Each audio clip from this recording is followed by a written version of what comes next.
Hello, everyone, and welcome back for another reading. We're now on part 2. Well, I call it part 2 just because it's the second video of the Mountains of Madness, where we're going to read another, 36 or so pages of this, and then we should be able to finish it up tomorrow. But hope you guys have been enjoying it so far. I did find the first part, hyper descriptive. It reminded me a lot of Tolkien's works, but with a lot more exact measurements thrown in there. I get that he's got to paint the picture of the things, in our minds, but it honestly felt like I was getting prepped for some kind of test. But yeah. It's only with vast hesitancy and repugnance that I let my mind go back to the lake's camp and what we really found there, and that the other thing beyond the Mountains of Madness. I'm constantly tempted to shirk the details and to let hints stand for actual facts and ineluctable deductions. I hope I have said enough already to let me glide briefly over the rest, that is, of the horror at the camp. I have told of the wind-ravaged terrain, the damaged shelters, the disarrayed machinery, the varied uneasiness of our dogs, the missing sledges and other items, the deaths of men and dogs, absence of Gedney, and the 6 insanely biological specimens, strangely sound in texture for all their structural injuries, from a world 40 million years dead. I do not recall whether I mentioned upon checking up the canine bodies we found one dog missing. We did not think much about it till later. Indeed, only Danforth and I have thought of it at all. The principal things I have been keeping back to relate to the bodies and to certain subtle points which may or may not lend a hideous and incredible kind of rationale to the apparent chaos. At the time, I tried to keep the men's minds off those points, for it was so much simpler, so much more normal to lay everything to an outbreak of madness on the part of some lake's party. From the look of things, the Demon Mountain wind must have been enough to drive any man mad in the midst of the center of all earthly mystery and desolation. The crowning abnormality, of course, was the condition of the bodies, men and dogs alike.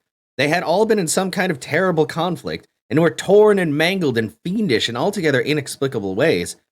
Death, so far as we could judge, had in each case come from strangulation or laceration. The dogs have evidently started the trouble, for the state of their ill-built corral bore witness to its forcible breakage from within. It had been set some distance from the camp because of the hatred of the animals for those hellish arcane organisms. But the precautions seemed to have been taken in vain. When left alone in that monstrous wind, behind flimsy walls of insufficient height, they must have stampeded, whether from the wind itself or from some subtle increasing odor emitted by this nightmare specimens, one could not say. But whatever had happened, it was hideous and revolting enough. Perhaps I had better put squeamishness aside and tell the worst at last. Though with a categorical statement of opinion based on the first-hand observations and most rigid deductions of both Danforth and myself, that the then missing Gedney was in no way responsible for the loathsome horrors we found. I have said the bodies were frightfully mangled. Now I must add some were incised and subtracted from in the most curious, cold-blooded, and inhuman fashion. It was the same with dogs and men. All the healthier, fatter bodies, quadrupedal or bipedal, had their most solid masses of tissue cut out and removed, as by a careful butcher, and around them was a strange sprinkle of salt, taken from the ravaged provision chests on the plains, which conjured up the most horrible associations. The thing had occurred in one of the crude aeroplane shelters from which the plane had been dragged out, and subsequent winds had effaced all tracks which could have supplied any plausible theory. Scattered bits of clothing, roughly slashed from the human incision subjects, hinted no clues.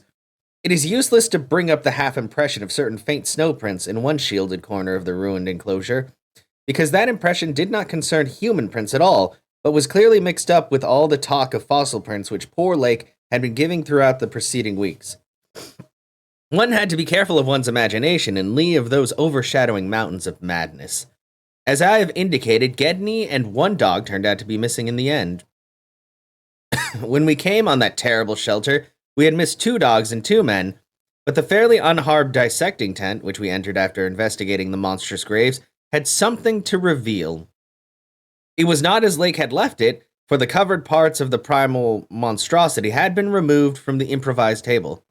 Indeed, we had already realized that one of the 6 imperfect and insanely buried things we had found, the one with the trace of a peculiarly hateful odor, must represent the collected sections of the entity which Lake had tried to analyze. On and around the laboratory table were strewn other things, as it did not take long for us to guess that those things were the carefully, though oddly and inexpertly dissected parts of one man and one dog. I shall spare the feelings of survivors by omitting mention of the man's identity. Lake's anatomical instruments were missing, but there were evidences of their careful cleansing. The gasoline stove was also gone, though around it we found curious litter of matches. We buried the human parts beside the other 10 men, and the canine parts with the other 35 dogs. Concerning the bizarre smudges on the laboratory table, and on the jumble of roughly handled illustrated books scattered near it, we were much too bewildered to speculate. This formed the worst of the camp horror, but other things were equally perplexing. The disappearance of Gedney, the 1 dog, the 8 uninjured biological specimens, the 3 sledges, and certain instruments, illustrated technical and scientific books, writing materials, electric torches and batteries, food and fuel, heating apparatus, spare tents, fursuits, and the like, was utterly beyond the sane conjecture, as were likewise the spatter-fringed ink blots on certain pieces of paper, and the evidence of curious alien fumbling on experimentation around the planes and all other mechanical devices both at the camp and at the boring. The dogs seemed to abhor this oddly disordered machinery. Then, too, there was the upsetting of the larder, the disappearance of certain staples, and the jarringly comical heap of tin cans pried open in the most unlikely ways and at the most unlikely places. The profusion of scattered matches, intact, broken, or spent, formed another minor enigma, as did the 2 or 3 tent clothes and fursuits which we found lying around with peculiar and unorthodox slashings, conceivably due to clumsy efforts at unimaginable adaptations. The maltreatment of the human and canine bodies and the crazy burial of the damaged archaean specimens were all at peace with this apparent disintegrative madness. In view of just such an eventuality as the present one, we carefully photographed all the main evidences of the insane disorder at the camp, and shall use the prints to buttress our pleas against the departure of the proposed Starkweather Moor expedition. Our first act after finding the bodies in the shelter was to photograph and open the row of insane graves with the 5-pointed snow mounds. We could not help noticing the resemblance of those monstrous mounds, with their clusters of grouped dots, to poor Lake's description of the strange greenish soapstones, and when we came on some of the soapstones themselves in the great mineral pile, we found the likeness very close indeed. The whole general formation, it must be made clear, seemed abominably suggestive of the starfish head of the archaean entities, and we agreed that the suggestion must have worked potently on the sensitized minds of Lake's overwrought party. For the madness, centering in Gedney as the only possible surviving agent, was the explanation spontaneously adopted by everybody so far as spoken utterance was concerned. Though I will not be so naive as to deny that each of us may have harbored wild guesses which sanity forbade him to formulate completely, Sherman, Pabodie, and McTighe made an exhaustive aeroplane cruise all over the surrounding territory in the afternoon, sweeping the horizon with field glasses in quest of Gedney and of the various missing things, but nothing came to light. The party reported that the Titan barrier range extended endlessly to the right and left alike, without any diminution in height or essential structure. On some of the peaks, though, the regular cube and rampart formations were bolder and plainer, having doubly fantastic similitudes to roarish painted Asian hill ruins. The distribution of cryptical cave mouths on the black snow denuded summit seemed roughly even as far as the range could be traced. In spite of all the prevailing horrors, we were left with enough sheer scientific zeal and adventurousness to wander about the unknown realm, beyond those mysterious mountains. As our guarded messages stated, we rested at midnight after the day of terror and bafflement, but not without a tentative plan for one or more range-crossing altitude flights. In a lightened plane, with aerial cameras and geologist outfit, beginning the following morning. It was decided that Danforth and I try it first, and we awakened at 7 a.m. intending an early flight. However, heavy winds, mentioned in our brief bulletin to the outside world, delayed our start till nearly 9 o'clock. I have already repeated the non-committal story we told men at the camp and relayed outside after our rerun 16 hours later. It is now my terrible duty to amplify this account by filling in the merciful blanks with hints of what we really saw in the hidden transmontane world. Hints of the revelations which have finally driven Danforth into a nervous collapse. I wish he would add a really frank word about the thing which he thinks he alone saw, even though it was probably a nervous delusion, and which was perhaps the last straw that put him where he is. But he is firm against all that. All I can do is repeat his later disjointed whispers about what set him shrieking as the plane soared back through the wind-tortured mountain pass after that real, intangible shock which I shared. This will form my last word.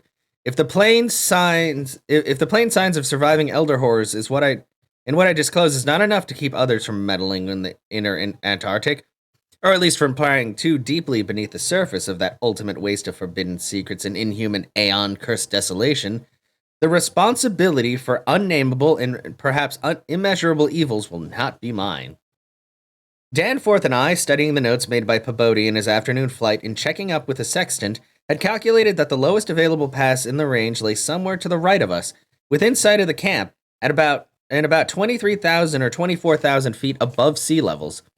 From this point, then, we first headed into the lightened plain as we embarked on our flight of discovery. The camp itself, on foothills which sprang from high continental plateau, was some 12,000 feet in altitude, hence the actual height increase necessary was not so vast as it might seem. Nevertheless, we were acutely conscious of the rarefied air and intense cold as we rose, for on account of visibility conditions, we had to leave the cabin windows open. We were dressed, of course, in our heaviest furs. As we drew near the forbidding peaks, dark and sinister above the line of crevasse-ridden snow and interstitial glaciers, we noticed more and more the curiously regular formations clinging to the slopes, and thought again of the strange Asian paintings of Nicholas Roerisch. The ancient and wind-weathered rock strata fully verified all of Lake's bulletins and proved that these pinnacles had been towering up in exactly the same way since a surprisingly early time in Earth's history, perhaps over 50 million years. How much higher had they once been? It was a futile guess, but everything about this strange region pointed to obscure atmospheric influences unfavorable to change, and calculated to retard the usual climatic processes of rock disintegration. Climatic. But it was the mountainside tangle of regular cubes, ramparts, and cave mouths which fascinated and disturbed us most. I studied them with a field glass and took aerial photographs while Danforth drove, and at times I relieved him at the controls, though my aviation knowledge was purely an amateur's, in order to let him use the binoculars. We could easily see that much of the material of the things was a lightish Archean quartzite, unlike any formation visible over broad areas of the general surface, and that their regularity was extreme and uncanny to an extent which poor Lake had scarcely hinted. As he had said, their edges were crumbled and rounded from untold aeons of savage weathering, but their preternatural solidity and tough material had saved them from obliteration. Many parts, especially those closest to the slope, seemed identical in substance with the surrounding rock surface. The whole arrangement looked like the ruins of Machu Picchu of the Andes, or the primal foundation walls of Kish, as dug up by the Oxford Field Museum expedition in 1929. And both Danforth and I obtained that occasional impression of separate cyclopean blocks which Lake had attributed to his flight companion, Carol. How to account for such things in this place was frankly beyond me, and I felt queerly humbled as a geologist. Igneous formations often have strange regularities, like the famous Giant's Causeway in Ireland, but this stupendous range, despite Lake's original suspicion of smoking cones, was above all else non-volcanic in evident structure. The curious cave mouths, near which odd formations seemed most abundant, presented another, albeit a lesser puzzle because of their regularity of outline. They were, as Lake's bulletin had said, often approximately square or semicircular, as if the natural orifices had been shaped to a greater symmetry by some magic hand. Their numerousness and wide distribution were remarkable, and suggested that the whole region was honeycombed with tunnels dissolved out of limestone strata. Such glimpses as we secured did not extend far within the caves, but we saw that they were apparently clear of stalactites and stalagmites. Outside those parts of the mountain slopes adjoining the apertures seemed invariably smooth and regular, and Danforth thought that the slight cracks and pittings of the weatherings tended towards unusual patterns. Filled as he was with the horrors and strangenesses discovered at the camp, he hinted that the paintings vaguely resembled those baffling groups of dots sprinkled over the primeval greenish soapstones, so hideously duplicated on the madly conceived mounds above those 6 buried monstrosities. We had risen gradually and flying over the higher foothills and along towards the relatively low pass we had selected. As we advanced, we occasionally looked down at the snow and ice of the land route, wondering whether we could have attempted the trip with the simpler equipment of earlier days. Somewhat to our surprise, we saw that the terrain was far from difficult as such as things go, and that despite the crevasses and other bad spots, it would not have been likely to deter the sledges of Scott, a Shackleton, or a Amundsen. Some of the glaciers appeared to lead up to the wind-barred passes with unusual continuity, and upon reaching our chosen pass, we found that its case formed no exception. Our sensation of tense expectancy as we prepared to round the crest and peer out over an untrodden world can hardly be described on paper, even though we had no cause to think the regions beyond the range essentially different from those already seen and traversed. The touch of evil mystery in these barrier mountains, and in the beckoning sea of opalescent sky glimpsed betwixt their summits, was a highly subtle and attenuated matter that could not be explained in literal words. Rather, it was an affair of vague psychological symbolism and aesthetic association, a thing mixed up with exotic poetry and paintings, and with archaic myths lurking in shunned and forbidden volumes. Even the wind's burden held a particular strain of conscious malignity, and for a second it seemed that the composite sound, including the bizarre musical whistling or piping over a wide range as the blast swept in and out of the omnipresent and resident cave mouths. There was a cloudy note of reminiscent repulsion in this sound, as complex and unplaceable as any of the other dark impressions. We were now, after a slow ascent, at a height of 23,570 feet, according to the aneroid, and we had left the region of clinging snow definitely below us. Up here were only dark, bare rock slopes and the start of rough-ribbed glaciers, but with those provocative cubes, ramparts, and echoing cave mouths to add a portent of the unnatural, the fantastic, and the dreamlike. Looking at the line of the peaks, I thought I could see the one mentioned by Poor Lake, with a rampart exactly on top.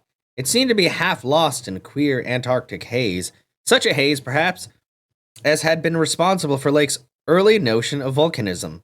The pass loomed directly before us, smooth and windswept between its jagged and malignly frowning pylons. Beyond it was a sky fretted with swirling vapors and lighted by the low polar sun, the sky of that mysterious farther realm upon which we felt no human eye had ever gazed. A few more feet of altitude and we would behold the realm. Danforth and I, unable to speak except in shouts amidst the howling piping wind that raced through the pass and added to the noise of the unmuffled engines, exchanged eloquent glances, and then, having gained those last few feet, we did indeed stare across the mountainous divide and over the unsampled secrets of an elder and utterly alien Earth.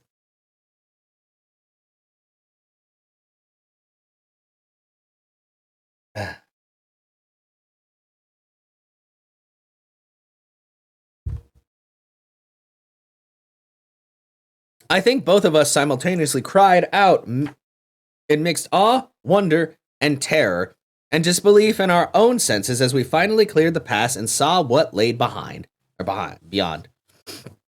Of course, we must have had some natural theory in the back of our heads to steady our faculties in the moment. Probably we thought of such things as the grotesquely weathered stones of the Garden of the Gods in Colorado, or the fantastically symmetrical wind-carved rocks of the Arizona desert.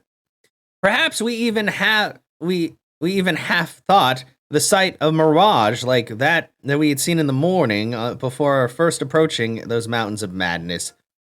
We must have had such normal notions to fall back upon us as our eyes swept that limitless, tempest-scarred plateau and grasped the almost endless labyrinth of the colossal, regular, and geometrically eurythmic stone masses which reared their crumbled and pitted crests above the glacial sheet, not more than 40 or 50 feet deep at its thickest, and in places obviously thinner. The effect of the monstrous sight was indescribable, for some fiendish violation of no natural law seemed certain at the outset. Here, on a hellishly ancient tableland fully 20,000 feet high, and in a climate deadly to inhabitation since a pre-human age not less than 500,000 years ago. There stretched nearly to the vision's limit a tangle of orderly stone, which only the desperation of mental self-defense could possibly attribute to any but a conscious and artificial cause. We had previously dismissed, so far as serious thought was concerned, any theory that the cubes and ramparts of the mountainsides were other than natural in origin. How could they be otherwise, when man himself could scarcely have differentiated from the great apes at this time when this region succumbed to the present unbroken reign of glacial death? Yet now the sway of reason seemed irrefutably shaken, for the cyclopean maze of squared, curved, and angled blocks had features which cut off all comfortable refuge. It was, very clearly, the blasphemous city of the mirage in stark, objective, and ineluctable reality. That damnable portent had a material basis after all. There had been some horizontal stratum of ice dust in the upper air, and this shocking stone survival had projected its image across the mountains according to the simple laws of reflection. Of course, the phantom had been twisted and exaggerated and had contained things which the real source did not contain. Yet now, as we saw the real source, we thought it even more hideous and menacing than its distant image. Only the incredible, unhuman massiveness of the vast stone towers and ramparts had saved the frightful thing from utter annihilation in the hundreds of thousands, perhaps millions, of years it had brooded there amidst the blasts of the bleak upland. Corona Mundi, roof of the world. All sorts of fantastic phrases sprang to our lips as we looked dizzily down at the unbelievable spectacle. I thought again of the eldritch primal myths that had so persistently haunted me since my first sight of this dead Antarctic world, the demonic plateau of Lang, of the Mi-Go, or the abominable snowmen in the Himalayas, of the Narcotic manuscripts with their pre-human implications, of the Cthulhu cult, of the Necronomicon, and of the Hyperborean legends of formless Sathagua, and the worse than formless star spawn associated with that semi-entity. Whew. Sorry guys, that was a lot of big words at once. For boundless miles in every direction, the thing stretched off with very little thinning. Indeed, as our eyes followed it to the right and left along the base of the low, gradual foothills which separated it from the actual mountain rim, we decided that we could see no thinning at all except for an interruption at the left of the pass through which we had come. We had merely struck, at random, a limited part of something of incalculable extent. The foothills were more sparsely sprinkled with grotesque stone structures, linking the terrible city to the already familiar cubes and ramparts which evidently formed its mountain outposts. These latter, as well as the queer cave mouths, were as thick on the inner as on the outer sides of the mountain. The nameless stone labyrinth consisted, for the most part, of walls from 10 to 150 feet in ice-clear height, and of a thickness varying from 5 to 10 feet. It was composed mostly of prodigious blocks of dark primordial slate, schist, and sandstone. Blocks in many cases as large as 4 by 6 by 8 feet, though in several places it seemed to be carved out of solid, uneven bed of rock of Precambrian slate. The buildings were far from equal in size, there being innumerable honeycomb arrangements of enormous extent, as well as a smaller separate structure. The general shape of these things tended to be conical, pyramidal, or terraced, though there were many perfect cylinders, perfect cubes, clusters of cubes, and other rectangular forms, and a peculiar sprinkling of angled edifices whose five-pointed ground plan roughly suggested modern fortifications. The builders had made constant and expert use of the principles of the arch, and domes had probably existed in the city's heyday. The whole tangle was monstrously weathered, and the glacial surface from which the towers projected was strewn with fallen blocks and immemorial debris. Where the glaciation was transparent, we could see the lower parts of the gigantic piles, and we noticed the ice-preserved stone bridges which connected the different towers at varying distances above the ground. On the exposed walls, we could detect the scarred places where other and higher bridges of the same sort had existed. Closer inspection revealed countless largest windows, most of which were closed with shutters of a petrified material, originally wood, though most gaped open in a sinister and menacing fashion. Many of the ruins, of course, were roofless, and with uneven though wind-rounded upper edges, whilst others, of a more shapely, conical or pyramidal model, or else protected by higher surrounding structures, preserved intact outlines despite the omnipresent crumbling and pitting. With the field glass, we could barely make out what seemed to be sculptural decorations in horizontal bands, decorations including those curious groups of dots whose presence on the ancient soapstones now assumed a vastly larger significance. In many places, the buildings were totally ruined, and the ice sheet deeply riven from various geological causes. In other places, the stonework was worn down to the very level of the glaciation. One broad swath, extending from the plateau's interior to a cleft in the foothills, about a mile to the left of the pass we had traveled, was wholly free from buildings. It probably represented, we concluded, the course of some great river, which in tertiary times, millions of years ago, had poured through the city and into some prodigious subterranean abyss in the Great Barrier Range. Certainly, this was above all a region of caves, gulfs, and underground secrets beyond human penetration. Looking back to our sensations, and recalling our dazedness at viewing this monstrous survival from the aeons we had thought pre-human, I can only wonder that we preserved the semblance of equilibrium, which we did. Of course, we knew that something, chronology, scientific theory, or our own consciousness, was woefully awry, yet we kept enough poise to guide the plane, observe many things quite minutely, and take a careful series of photographs which may yet serve both us and the world in good stead. In my case, ingrained scientific habit may have helped, for above all my bewilderment and sense of menace, there burned a dominant curiosity to fathom more of this age-old secret, to know what sort of beings had built and lived in this incalculably gigantic place, and what relation to the general world of its time, or of other times, to so unique a concentration of life could have had. For this place could be no ordinary city. It must have formed the primary nucleus and center of some archaic and unbelievable chapter of Earth's history, whose outward ramifications, recalled only dimly in the most obscure and distorted myths, had vanished utterly amidst the chaos of terrene convulsions long before any human race we had known shambled out of apedom. Here sprawled a Paleogean megalopolis, compared to which the fabled Atlantis and Lemuria, Camorium and Ozolderome and Olathoi, and the land of Lomar, recent things of today, not even of yesterday, a megalopolis ranking such whispered pre-human blasphemies as Volusia, Relay, Ibn the land of Minar, and the nameless city of Arabia Deserta. As we flew above the tangle of stark Titan towers, my imagination sometimes escaped all bounds and roved aimlessly in the realms of fantastic associations, even weaving links betwixt this lost world and some of my own wildest dreams concerning the mad horror at the camp. The plane's fuel tank, in the interest of greater lightness, had been only partly filled.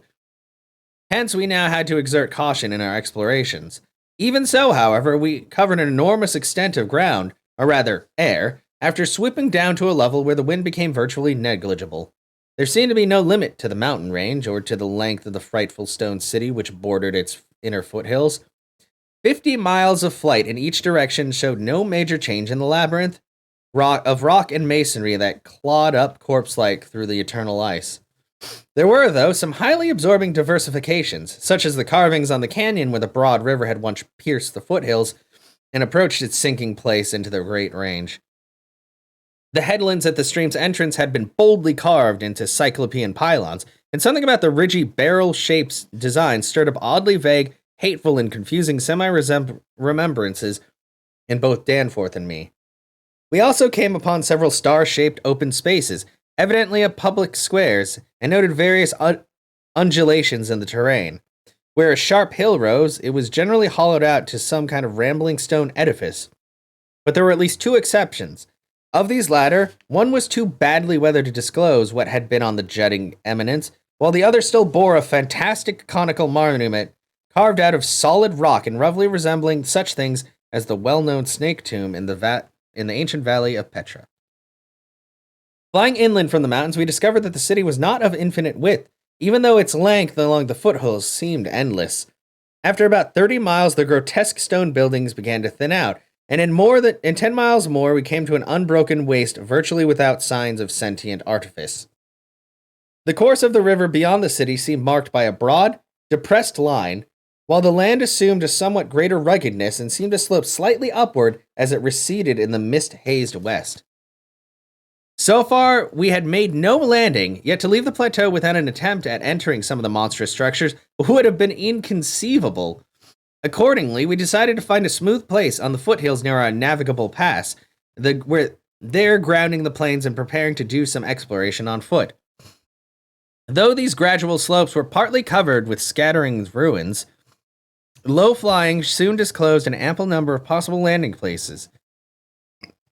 Selecting that nearest to the pass, since our flight would be across the Great Range back to camp, we succeeded about 12:30 p.m. in effecting a landing on a smooth, hard snowfield wholly devoid of obstacles and well adapted to a swift and favorable takeoff later on. It did not seem necessary to protect the plane with a snowbanking for so brief a time and so comfortable an absence of high winds at this level. Hence, we merely saw the landing skis were safely lodged and that the vital parts of the mechanisms were guarded against the cold.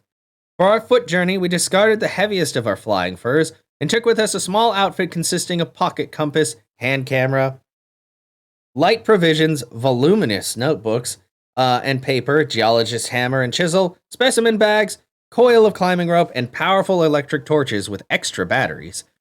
This equipment having been carried on the plane on the chance that we might be able to effect a landing, take ground pictures, make drawings and topographical sketches, and obtain rock specimens from bare slope outcropping our mountain cave.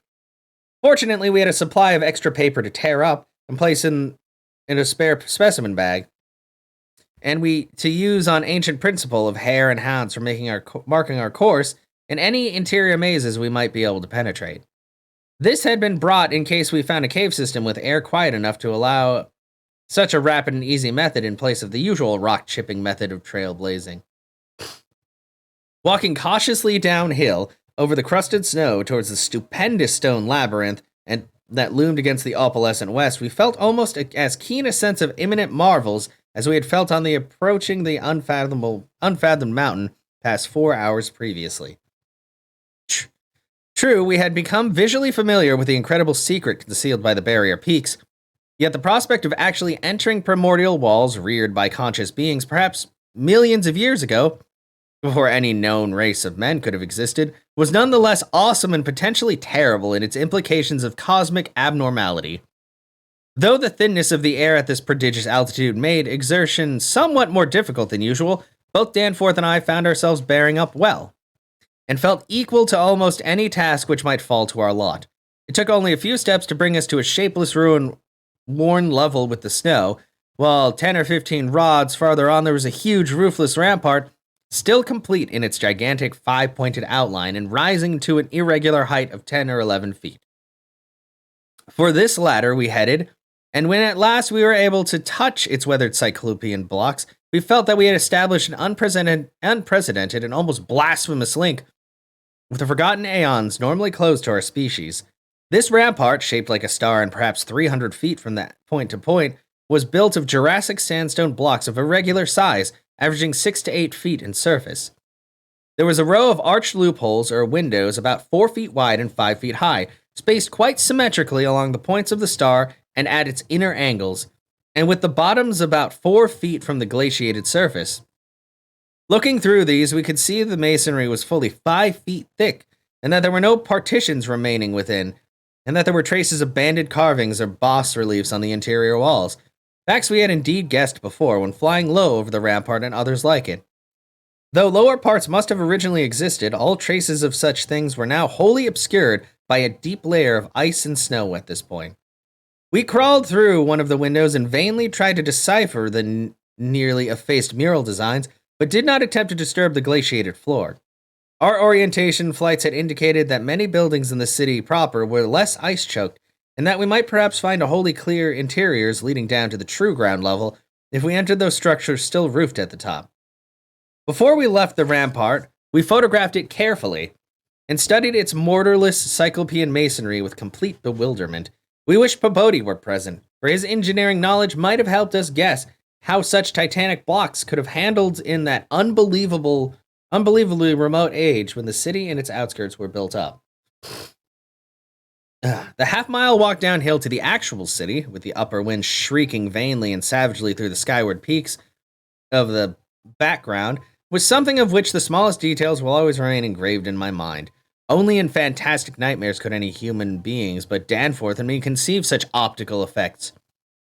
Between us and the churning vapors of the west lay that monstrous tangle of dark stone towers, its outer and incredible forms impressing us afresh at every new angle of vision. It was a mirage in solid stone, and were it not for the photographs, I would still doubt such a thing could be. The general type of masonry was identical with that of the rampart we examined, but the extravagant shapes which this masonry took in its urban manifestations were all past description. Even the pictures illustrate only one or two phases of its endless variety, preternatural massiveness and utterly alien exoticism. There were geometrical forms for which Euclid would scarcely find a name, cones of all degrees of irregularity and truncation, terraces of every sort of provocative disproportion, shafts with odd bulbous enlargements, broken columns in curious groups, the five-pointed and five-ridged arrangements of mad grotesqueness.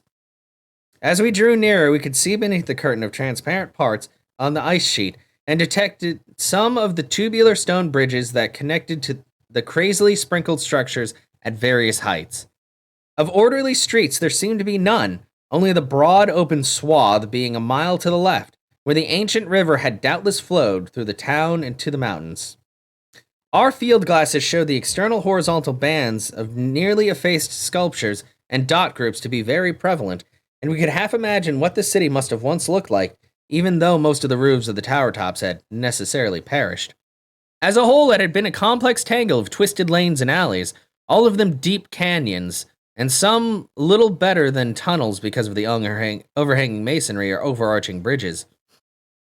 Now, outspread below us, it loomed like a dream fantasy against a westward mist whose northern end, the low, reddish Antarctic sun of the early afternoon, was struggling to shine. And when, for a moment, that sun encountered a denser obstruction and plunged the scene into temporary shadow, the effect was subtly menacing in a way that I can never hope to depict. Even the faint howling and the piping of the unfelt wind in the great mountain passes behind us took on a wilder note, a purposeful malignity. The last stage of our descent into the town was unusually steep and abrupt, and a rock outcropping at the edge where the grade changed led us to think that an artificial terrace had once existed there. Under the glaciation, we believed there must be a flight of steps, or its equivalent. When at last we plunged into town itself, clambering over fallen masonry and shrinking from the oppressive nearness of the dwarfing height of omnipresent crumbling and pitted walls, our sensations became such that I marvel at the amount of self-control we retained. Danforth was frankly jumpy, and began making some offensively irrelevant speculations about the horror camp, which I resented all the more because I could not help sharing certain conclusions forced upon us by many features of this morbid survival from nightmare antiquity. The speculations worked on his imagination, too. For in one place, where a debris-littered alley turned into a sharp corner, he insisted that he saw faint traces of ground markings which he did not like, whilst elsewhere he stopped to listen to a subtle imaginary sound from some unidentified point. A muffled, musical piping, he said, not unlike that of the wind in the mountain caves, yet somehow disturbingly different. The ceaseless five-pointedness of the surround of this architecture and of the few distinguishable murals arabesque had a dimly sinister suggestiveness we could not escape, and gave us a touch of terrible subconscious constant certainty concerning the primal entities which had reared and dwelt in this unhallowed place. Nevertheless, our scientific and adventurous souls were not wholly dead, and we mechanically carried out our program of chipping specimens from all different rock types represented in the masonry. We wished a rather full set in order to draw better conclusions regarding the age of the place. Nothing in the great outer walls seemed to date from later than the Jurassic or Comanchean periods, nor was any piece of the stone in the entire place of greater recency than the Pliocene age. In stark certainty, we were wandering amidst a death which had reigned at least 500,000 years, and in all, probably even longer. As we proceeded through this maze of stone-shadowed twilight, we stopped at all available apertures to study interiors and investigate entrance possibilities. Some were above our reach, whilst others led only into ice-choked ruins as unroofed and barren as the rampart on the hill. One, through spacious inviting, opened on a seemingly bottomless abyss without visible means of descent. Now and then we had a chance to study the petrified wood of surviving shutter, and were impressed by the fabulous antiquity implied of the still discernible grain. These things had come from the Mesozoic gymnosperms and conifers, especially Cretaceous cycads, and from fan palms and early angiosperms of the plainly tertiary date. Nothing definitely later than the Pliocene could be discovered. In placing of these shutters, whose edges showed the former presence of queer and long-vanished hinges, usage seemed to be varied, some being on the outer and some on the inner side of the deep embrasures. They seemed to have become wedged in place, thus surviving the rusting of their former probably metallic fixtures and fastenings. After a time, we came across a row of windows, in the bulges of a colossal 5-edged cone of undamaged apex, which led into a vast, well-preserved room with stone flooring, but these were too high in the room to permit descent without a rope. We had rope with us, but did not wish to bother in this 20-foot drop unless obliged to, especially in this thin plateau air where great demands were made upon our heart actions. This enormous room was probably a hall of concourse of some sort, and our electric torches showed bold, distinct, and potentially startling sculptures arranged round the walls in a broad, horizontal band separated by equally broad strips of conventional arabesques. We took careful note of this spot, planning to enter here unless a more easily gained interior were encountered. Finally, though, we did encounter exactly the opening we wished, an archway about 6 feet wide and 10 feet high, marking the former end of an aerial bridge which had spanned an alley about 5 feet above the present level of glaciation. These archways, of course, were flush with upper-story floors, and in this case, one of the floors still existed. The building thus accessible was a series of rectangular terraces on our left, facing westward. That across the alley, where the other archway yawned, was a decrepit cylinder with no windows and a curious bulge about 10 feet above the aperture. It was totally dark inside, and the archway seemed to open on a well of illimitable emptiness. Heaped debris made the entrance to the vast left-handed building doubly easy, yet for a moment we hesitated before taking advantage of the long-wished chance. For though we had penetrated into this tangle of archaic mystery, it required fresh resolution to carry us actually inside a complete and surviving building of the fabulous elder world whose nature was becoming more and more hideously plain to us. In the end, however, we made the plunge and scrambled up over the rubble into the gaping embrasure. The floor beyond was of great slate slabs, seemed to form the outlet of a long, high corridor with sculpted walls. Observing the many inner archways which led off from it, and realizing the probable complexity of the nest of apartments within, we decided that we must begin our system of hare and hound trailblazing. Hitherto our compasses, together with the frequent glimpses from the vast mountain range between the towers of our rear, had been enough to prevent our losing of our way, but from now on, the artificial substitute would be necessary.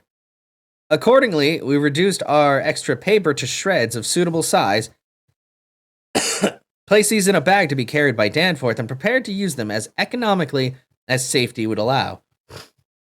This method would probably gain us immunity from straying, since there did not appear to be any strong air currents inside the primordial masonry. If such should develop, or if our paper supply should give out, we could, of course, fall back on the more secure, though more tedious and retarding method of rock chipping.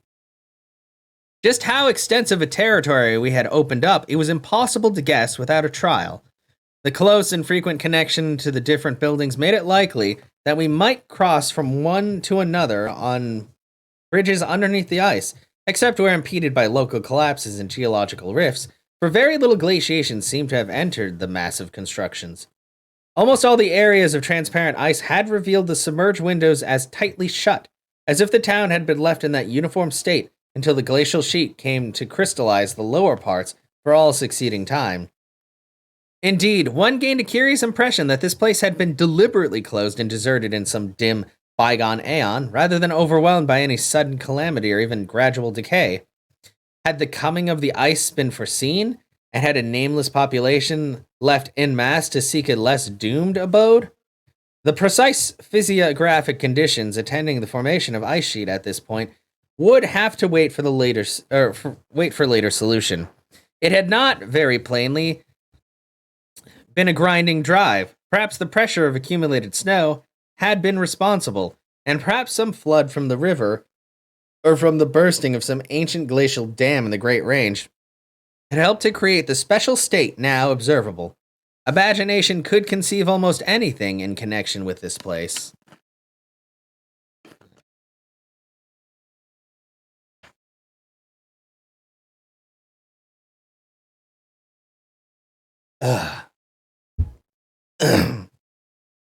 It would be cumbrous to give a detailed, consecutive account of our wanderings inside that cavernous, aeon-dead honeycomb of primal masonry. That monstrous lair of elder secrets which now echoed for the first time, after uncounted epochs, to the tread of human feet. This is especially true because so much of the horrible drama and revelation came from a mere study of omnipresent mural carvings. Our flashlight photographs of those carvings will do much towards proving the truth of what we are now disclosing. And it is lamentable that we had not a larger film supply with us. As it was, we made crude notebook sketches of certain salient features after all our films were used up. The buildings which we had entered was one of a great size and elaborateness, and gave us an impression of notion of the architecture of that nameless geological past. The inner partitions were less massive than the outer walls, but on the lower levels were excellently preserved. Labyrinthian complexity, involving curiously irregular differences in floor levels, characterized the entire arrangement, and we should certainly have been lost at the very outset, but for the trail of torn paper left behind us. We decided to explore the more decrepit upper parts first of all, hence climbed aloft in the maze for a distance of some 100 feet, to where the topmost tier of chambers yawned and snowily and ruinously open to the polar sky. Ascent was effected over the steep, transversely ribbed some stone ramps or inclined planes, which everywhere served in lieu of stairs. The rooms we encountered were all of all imaginable shapes and proportions, ranging from 5-pointed stars to triangles and perfect cubes.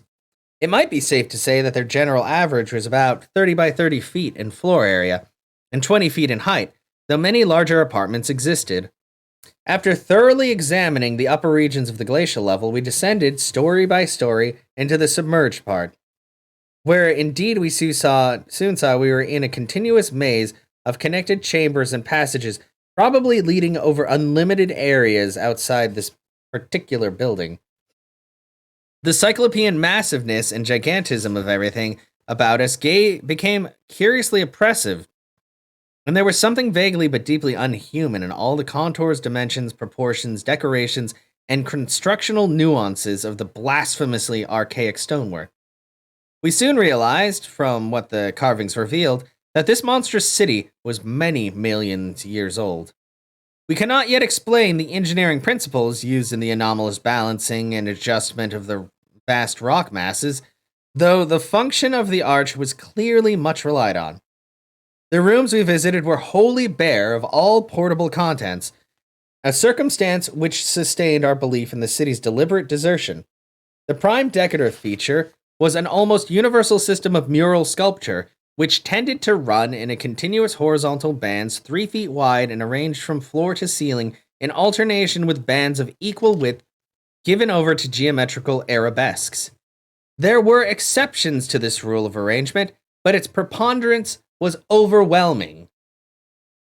Often, however, a series of smooth cartouches containing oddly patterned groups of dots would be sunk along one of the arabesque bands. The technique, we soon saw, was mature, accomplished through aesthetically evolved to the highest degree of civilized mastery, though utterly alien in every detail known to art tradition of the human race. In delicacy of execution, no sculpture I ever seen could approach it. The minutest detail of elaborate vegetation, or of animal life, were rendered with astonishing vividness despite the bold scale of the carvings, whilst the conventional designs were marvels of skillful intricacy.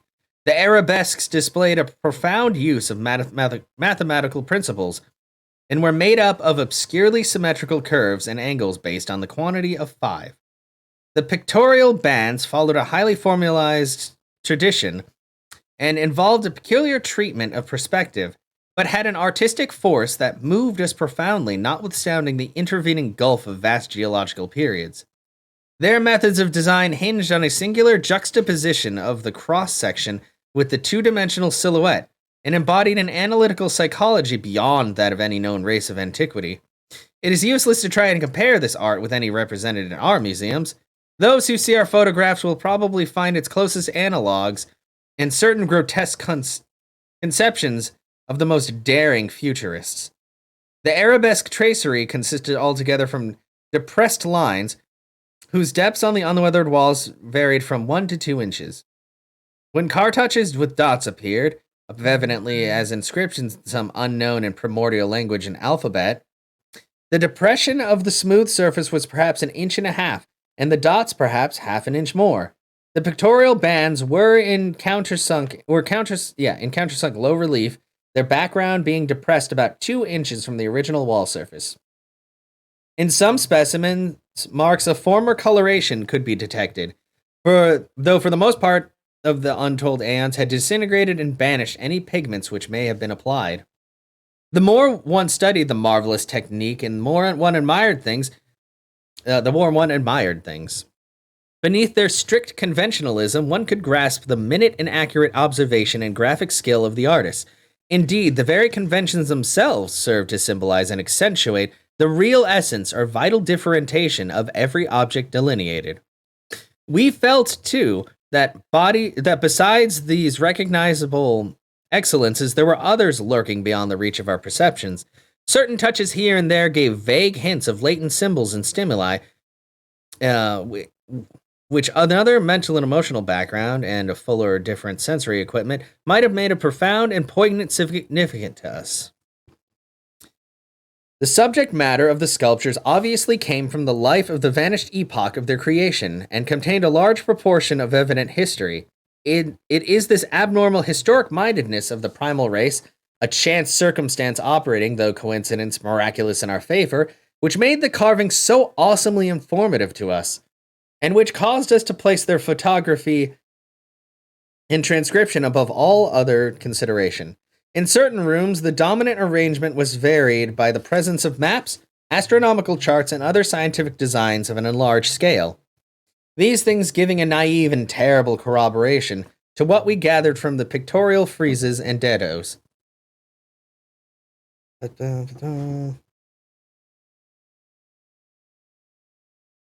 In hinting at what the whole revealed, I can only hope that my account will not arouse a curiosity greater than sane caution on the part of those who believe me at all. It would be tragic if any were to be allured to that realm of death and horror by the very warning meant to discourage them. Interrupting these sculptured walls were high windows and massive 12-foot doorways, both now and then retaining the petrified wooden planks, elaborately carved and polished, of the actual shutters and doors. All metal fixtures had long ago vanished, but some of the doors remained in place and had to be forced aside as we progressed from room to room. Window frames with odd, transparent panes, mostly elliptical, survived here and there, though in no considerable quantity. There were also frequent niches of great magnitude, generally empty, but once in a while containing a bizarre object carved from green soapstone, which was either broken or perhaps held too inferior warrant to remove. Other apertures were undoubtedly connected with bygone mechanical facilities, heating, lighting, and the like, of a sort suggested in many of the carvings. Ceilings tended to be plain, but had sometimes been inlaid with green soapstone or other tiles, mostly fallen now. Floors were also paved with such tiles, though plain stonework predominated. As I have said, all furniture and other movables were absent, but the sculptures gave a clear idea of the strange devices which had once filled these tomb-like, echoing rooms. Above the glacial sheet, the floors were generally thick with detritus, litter, and debris, but farther down this condition decreased. In some of the lower chambers and corridors, there was little more than a gritty dust or ancient incrustations, while occasional areas had an uncanny air of newly swept immaculateness. Of course, where rifts or collapses had occurred, the lower levels were as littered as the upper ones. A central court, as in other structures that we had seen from the air, saved the inner regions from total darkness, so that we seldom had to use our electric torches in the upper rooms except when studying sculptured details. Below the ice cap, however, the twilight deepened, and in many parts of the tangled ground level there was an approach to absolute darkness. To form even a rudimentary idea of our thoughts and feelings as we penetrated the aeon's silent maze of unhuman masonry, one must correlate a hopeless, bewildering chaos of fugitive moods, memories, and impressions. The sheer appalling antiquity and lethal desolation of the place were enough to overwhelm almost any sensitive person, but added to these elements were the recent unexplained horrors at the camp, and the revelations all too soon affected by the terrible mural sculptures around us. The moment came upon a perfect section carving, where no ambiguity of interpretation could exist, and it took only a brief study to give us the hideous truth, a truth which would be naive to claim Danforth and I had not independently suspected before, though we had carefully refrained from even hinting it to each other. There could be no further merciful doubt about the nature of the beings which had built and inhabited this monstrous dead city millions of years ago, when man's ancestors were primitive, archaic animals, and vast dinosaurs roamed the tropical steppes of Europe and Asia. We had previously clung to a desperate alternative and insisted, each to himself, that the omnipresent presence of the five-pointed motif meant only some cultural or religious exaltation of the arcane natural object which had so patently embodied the quality of five-pointedness as the decorative motifs of Minoan Crete exalted the sacred bull, those of Egypt and the scarabaeus, those of Rome, the wolf and the eagle, and those very savage tribes, some chosen totem animal. But this lone refuge was now stripped from us, and we were forced to face definitely the reason-shaking realization which the reader of these pages has doubtless long ago anticipated. I can scarcely bear to write it down in black and white even now, but perhaps that will not be necessary. The things once rearing and dwelling in this frightful masonry in the age of dinosaurs were not indeed dinosaurs, but far worse. Mere dinosaurs were new and almost brainless objects, but the builders of the city were wise and old, and had left certain traces in rocks and even laid down well nigh 1,000 million years, rocks laid down before true life of Earth had advanced beyond plastic groups of cells, rocks laid down before the true life of Earth existed at all. They were the makers and enslavers of that life, and above all doubts, the originals of the fiendish elder myths which things like the Nicotic manuscripts and the Necronomicon affrightedly hint about. They were the great old ones that had filtered down from the stars when the Earth was young, the beings whose substance and alien evolution had shaped, and whose powers were such as this planet had never bred. And to think that only the day before Danforth and I had actually looked upon fragments of their millennially fossilized substance, and that poor Lake and his party had seen their complete outlines. It is, of course, impossible for me to relate in proper order the stages by which we picked up what we know now of that monstrous chapter of pre-human life. After the first shock of the certain revelation, we had to go pause for a while to recuperate, and it was fully 3 o'clock before we got started on our actual tour of systematic research.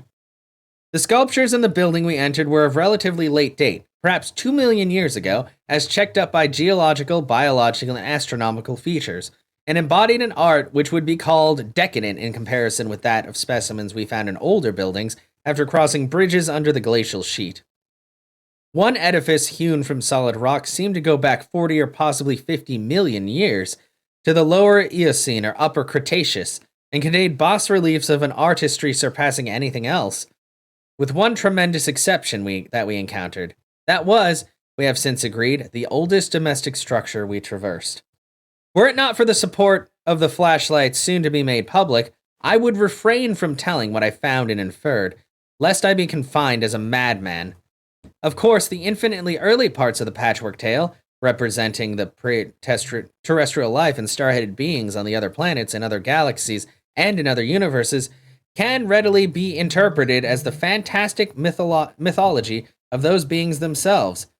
Yet such parts sometimes involve designs and diagrams so uncannily close to the latest findings of mathematics and astrophysics that I scarcely know what to think.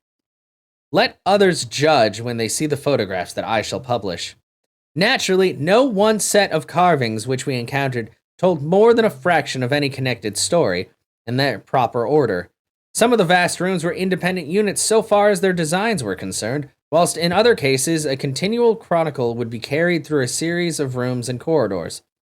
The best of maps and diagrams were on the walls of a frightful abyss below even the ancient ground level, a cavern perhaps 200 square feet and 60 feet high, which had almost undoubtedly been an educational center of some sort. There were many provoking repetitions of the same material in different rooms and buildings, since certain chapters of experience and certain summaries or phases of racial history had evidently been favorites within different decorators or dwellers. Sometimes, though, variant versions of the same theme prove useful in settling debatable points and filling up gaps. I still wonder that we deduced so much in the short time at our disposal. Of course, even now we have only the barest of outlines, and much of that was obtained later on from a study of the photographs and sketches we made. It may be the effect of this later study, the revived memories and vague impressions acting in conjunction with this general sensitiveness and with that final supposed horror glimpse, whose essence he will not reveal even to me, which has been the immediate source of Danforth's present breakdown. But it had to be, for we could not issue our warning intelligently without the fullest possible information, and the issuance of that warning is a prime necessity. Certain lingering influences in that unknown Antarctic world of disordered time and alien natural law make it imperative that further exploration be discouraged.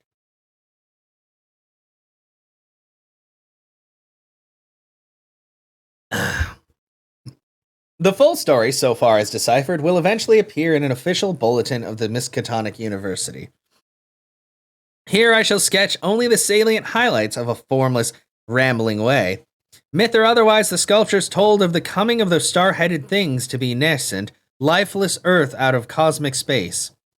Their coming, and the coming of many other alien entities such as certain times embark upon spatial pioneering.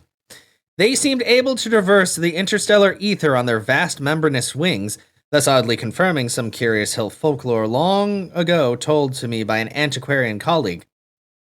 They had lived under the sea a good deal, building fantastic cities and fighting terrific battles with nameless adversaries by means of intricate devices employing unknown principles of energy. Evidently, their scientific and mechanical knowledge far surpassed man's today, though they made use of its more widespread and elaborate forms only when obliged to. Some of the sculptures suggested that they had passed through a stage of mechanized life on other planets, but had receded upon finding its effects emotionally unsatisfying. Their preternatural toughness of organization and simplicity of natural wants made them peculiarly able to live on the high plane without more specialized fruits of artificial manufacture, and even without garments, except for occasional protection against the elements. It was under the sea at first for food and later for other purposes, that they first created Earth life, using available substances according to long-known methods. The more elaborate experiments came after the annihilation of various cosmic enemies. They had done the same thing on other planets, having manufactured not only necessary foods, but certain multicellular protoplasmic masses capable of molding their tissues into all sorts of temporary organs under the hypnotic influence and thereby forming ideal slaves to perform the heavy work of the community. These viscous masses were without a doubt what Abdul Al-Hazred whispered about the Shoggoths in his frightful Necronomicon, though even that mad Arab had not hinted that any existed on Earth except in the dreams of those who had chewed a certain alkaloidal herb. When the star-headed old ones on this planet had synthesized their simple food forms and bred a good supply of Shoggoths, they allowed other cell groups to develop into other forms of animal and vegetable life for sundry purposes, extirpating any whose presence becomes troublesome. With the aid of the Shoggoths, whose expansion could now be made to lift prodigious weights and The small, low cities under the sea grew vast and imposing labyrinths of stone, not unlike those which later rose on land. Indeed, the highly adaptable Old Ones had lived much on land in other parts of the universe, and probably retained many traditions of land construction. As we study the architecture of all these sculptured Paleogean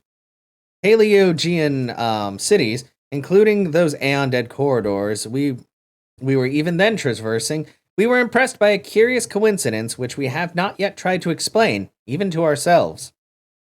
The tops of the buildings, which in the actual city around us had, of course, been weathered into shapeless ruins ages ago, were clearly displayed in the bas reliefs and showed vast clusters of needle-like spires, delicate finials on certain cone and pyramid apexes, and tiers of thin, horizontal scalloped discs capping cylindrical shafts.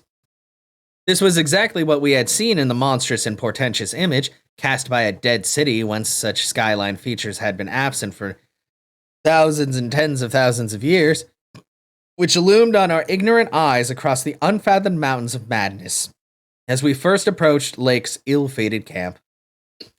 Of the life of the Old Ones, both under the sea and after part of them migrated to land, volumes could be written. Those in shallow water had continued the fullest use of their eyes at the ends of their 5 main head tentacles and had practiced the arts of sculpture and of writing in quite the unusual way. The writing accomplished with a stylus on waterproof waxen surfaces. Those lower down in the ocean depths, though they used a curious phosphorant organism to furnish light, pieced out their vision with obscure special senses operated through the prismatic cilia on their heads, senses which rendered all the Old Ones partly independent of light in emergencies.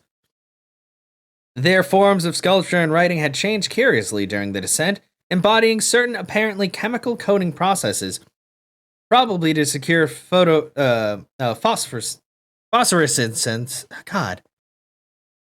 Phosphorescence. Sorry. I'm getting so tongue-tied after reading all of these, multi-syllable words. Whew. Which the bas reliefs could not make clear to us. The beings moved in the sea partly by swimming, using lateral crinoid arms, and partly by wiggling with their lower tiers of tentacles containing the pseudofeet. Occasionally, they accomplished long swoops with the auxiliary use of 2 or more sets of their fan-like folding wings. On land, they locally used the pseudofeet, but now and then they flew to great heights or over long distances with their wings. The many slender tentacles into which the crinoid arms branched were infinitely delicate, flexible, and strong, and accurate in muscular nervous coordination, ensuring the utmost skill and dexterity in all artistic and other manual operations. The toughness of the things was almost incredible. Even the terrific pressure of the deepest sea bottoms appeared powerless to harm them. Very few seemed to die at all except by violence, and their burial places were very limited. The fact that they covered their vertically inhumed dead with 5-pointed inscribed mounds set up through thoughts and Danforth and me, which made a fresh pause and recuperation necessary after sculptures revealed it. The beings multiplied by means of spores, like vegetation pteridophytes, as Lake had suspected, but owing to their prodigious toughness and longevity and consequent the lack of replacement needs, they did not encourage large-scale development of new prothalia except when they had new regions to colonize. The young matured swiftly and received an education evidently beyond any standard we can imagine. The prevailing intellectual and aesthetic life was highly evolved and produced tenaciously enduring sets of customs and institutions which I shall describe more fully in my coming monograph. These varied slightly according to sea or land residents, but had the same foundations and essentials. Though able, like vegetables, to derive nourishment from inorganic substances, they vastly preferred organic and especially animal food. They ate uncooked marine life under the sea, but cooked their viands on land. They hunted game and raised meat herds, slaughtering with sharp weapons whose odd marks on certain fossil bones our expedition had noted. They resisted all ordinary temperature marvelously, and in their natural state could live in water down to freezing. When the great chill of the Pleistocene drew on, however, nearly 1 million years ago, the land dwellers had to resort to special measures, including artificial heating, until at last the deadly cold appears to have driven them back into the sea. For their prehistoric flights through cosmic space, legend said, they absorbed certain chemicals and became almost independent of eating, breathing, or heat conditions. But by the time of the Great Cold, they had lost track of that method. In any case, they could not have prolonged their artificial state indefinitely without harm. Being non-pairing and semi-vegetable in structure, the old ones had no biological basis for the family phase of mammal life, but seemed to organize large households on the principles of comfortable space utility and, as we deduced from the pictured occupations and diversions of co-dwellers, congenial mental association. In furnishing their homes, they kept everything in the center of the huge rooms, leaving all the wall spaces free for decorative treatment. Lighting, in the case of land inhabitants, was accomplished by a device probably electrochemical in nature. Both on land and underwater, they used curious tables, chairs, and couches like cylindrical frames, where they rested and slept upright, with folded down tentacles, and racks for the hinge sets of dotted surfaces forming their books. Government was evidently complex and probably socialistic, though no certainties in this regard could be deduced from the sculptures we saw. There was extensive commerce, both local between different cities, certain small flat counters, 5-pointed and inscribed, serving as money. Probably the smaller of the various greenish soapstones found by our expedition were pieces of such currency. Though the culture was mainly urban, some agriculture and much stock raising existed. Mining and a limited amount of manufacturing were also practiced. Travel was very infrequent, but permanent migration seemed relatively rare except for the vast colonizing movements by which the race expanded. For personal locomotion, no external aid was used, since in land, air, and water movement alike the old ones seemed to possess excessively vast capacities for speed. Loads, however, were drawn by beasts of burden, shoggoths under the sea, and a curious variety of primitive vertebrates in the latter years of land existence. These vertebrates, as well as in an infinity of other life forms, animal and vegetable, marine, terrestrial, and aerial, were the products of unguided evolution acting on life cells made by the old ones, but escaping beyond their radius of attention. They had been suffered to develop unchecked because they had not come in conflict with the dominant beings. Bothersome forms, of course, were mechanically exterminated. It interests us to see that some of the very last and most decadent sculptures in a shambling primitive mammal, used sometimes for food and sometimes as an amusing buffoon by the land dwellers, whose vaguely simian and human foreshadowings were unmistakable. In the building of this land cities, the huge stone blocks of high towers were generally lifted by vast-winged pterodactyls of a species heretofore unknown to paleontology. The persistence with which the old ones survived various geological changes and convulsions of the Earth's crust was little short of miraculous. Though few or none of their first cities seem to have remained in this archaean age, there was no interruption in their civilization or in transmission of their records. The original place of advent to the planet was in the Antarctic Ocean. Sorry, I'm getting to the point where like everything's just starting to jumble together, but we only have a few more pages. And it is likely that they came not long after the matter forming the moon was wrenched from the neighboring South Pacific. According to one of the sculptured maps, the whole globe was then underwater, with stone cities scattered farther and farther from their Antarctic as aeons passed. Another map showed a vast bulk of dry land around the South Pole, where it is evident that some of the beings made experimental settlements, though their main centers were transferred to the nearest sea bottoms. Later maps, which display the land mass as cracking and drifting, and sending certain detached parts northward, uphold in a striking way the theories of continental drift lately advanced by Taylor, Wegner, and Joly. With the upheaval of new land in the South Pacific, tremendous events began. Some of the marine cities were hopelessly shattered, yet that was not the worst misfortune. Another race, a land race of beings shaped like octopi, and probably corresponding to fabulous pre-human spawn of Cthulhu, soon began filtering down from cosmic infinity and precipitated a monstrous war which for a time drove the old ones wholly back to the sea. A colossal blow in view of the increasing land settlements. Later peace was made and the new lands were given to the Cthulhu spawn, whilst the old ones held the sea and older lands. New land cities were founded, and the greatest of them in the Antarctic, for this region of the first arrival was sacred. From then on, as before, the Antarctic remained the center of the Old One's civilization, and all the cities built there by the Cthulhu spawn were blotted out. Then suddenly the lands of the Pacific sank again, taking with them the frightful stone city of Relay and all the cosmic octopi, so that the Old Ones were again supreme on the planet except for one shadowy fear about which they did not like to speak. At a rather later age, their cities dotted all the lands and water areas of the globe. Hence, the recommendation in my coming monograph that the archaeologists make systematic borings with Peabod's type of apparatus in certain widely separated regions. The steady trend down the ages was from water to land, a movement encouraged by the rise of new land masses, though the ocean was never wholly deserted. Another cause of the landward movement was the new difficulty in breeding and managing the shoggoths upon which successful sea life depended. With the march of time, as the sculpture sadly confessed, the art of creating new life from inorganic matter had been lost, so that the old ones had to depend on the molding of forms already in existence.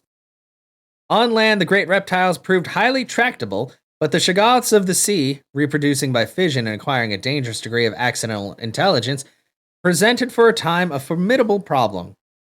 They had always been controlled through the hypnotic suggestions of the old ones and had modeled their tough plasticity into various useful temporary limbs and organs, but now their self-modeled powers were somewhat exercised independently and in various imitative forms implanted by past suggestions. They had, it seems, developed a semi-stable brain whose separate and occasional stubborn volition echoed the will of the old ones without always obeying it.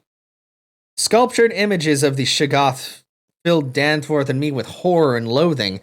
They were normally shapeless entities composed of a viscous jelly which looked like an agglutination of bubbles, and each averaged about 15 feet in diameter when a sphere. They had, however, constantly shifting shape and volume, throwing out temporary developments or forming apparent organs of sight, hearing, and speech in imitations of their masters, either spontaneously or according to suggestion. They seem to have become peculiarly intractable during the middle of the Permian Age, perhaps 150 million years ago, when a veritable war of resubjugation was waged upon them by the marine old ones. Pictures of this war and of the headless slime-coated fashion in which the shoggoths typically left their slain victims held a marvelous, fearsome quality despite the intervening abyss of untold ages. The old ones had used curious weapons of molecular and atomic disturbance against the rebel entities, and in the end had achieved a complete victory. Thereafter, the sculpture showed a period which shoggoths were tamed and broken by armed old ones as the wild horses of the American West were tamed by cowboys. Although the rebellion of the shoggoths had shown an ability to live out of water, this transition was not encouraged, since their usefulness on land would hardly have been commensurate with the trouble of their management. During the Jurassic Age, the old ones met fresh adversity in the form of a new invasion from outer space, this time by half-fungus, half-crustacean creatures. Oh, we remember them. Creatures undoubtedly the same as those figuring in certain whispered hills in the north, and remembered in the Himalayas as the Migo, or the abominable snowmen.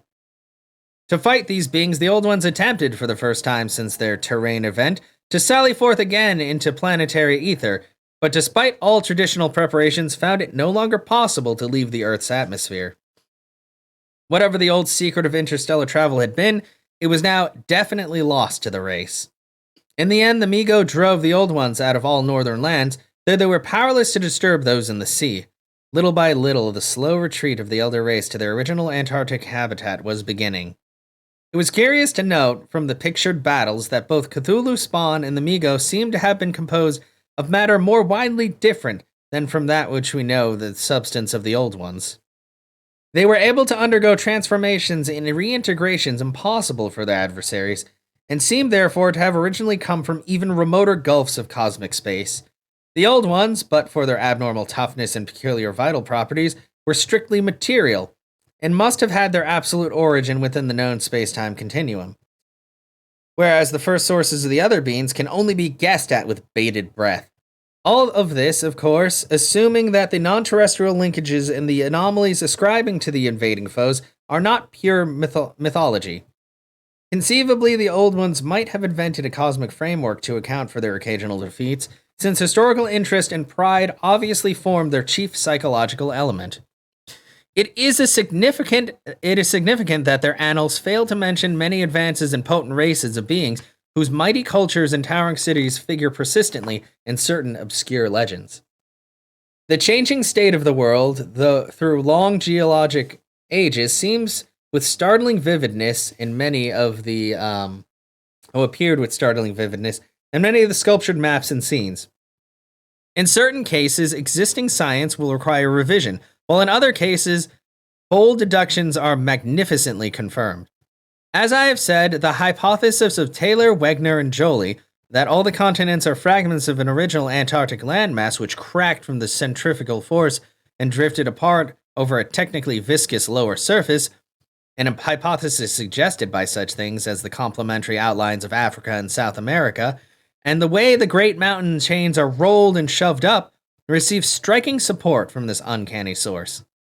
Maps evidently showing a Carboniferous world of 100 million or so years ago displayed significant rifts and chasms destined later to separate Africa from the once continuous realms of Europe, then the Volusia primal legend, Asia and Americas, and the Antarctic continent.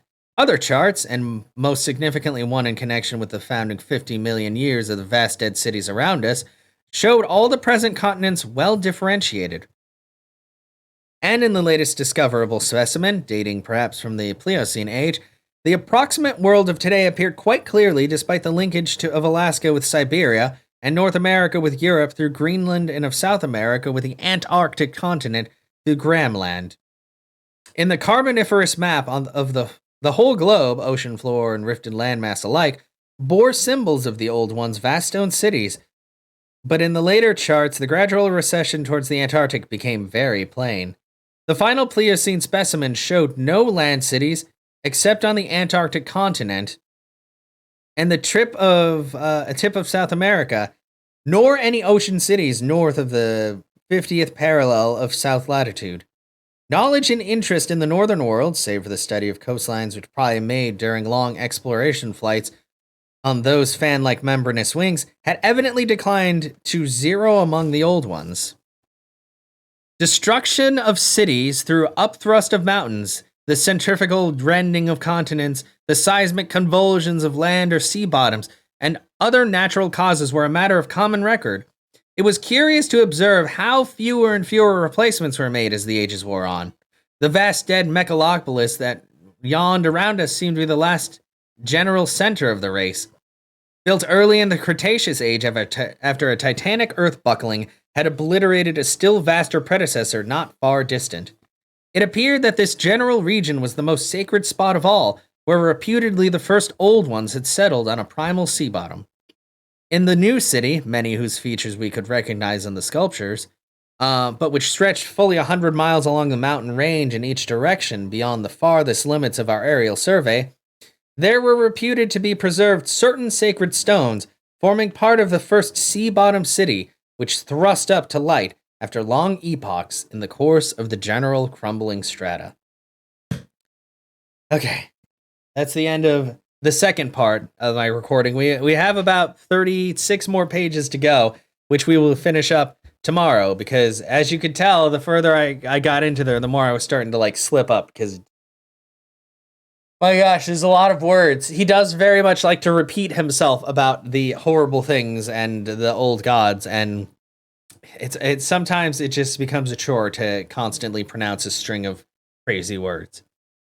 But yeah, thank you once again, guys. We will be back tomorrow to finish out the Mountains of Madness, so I hope to see you guys then.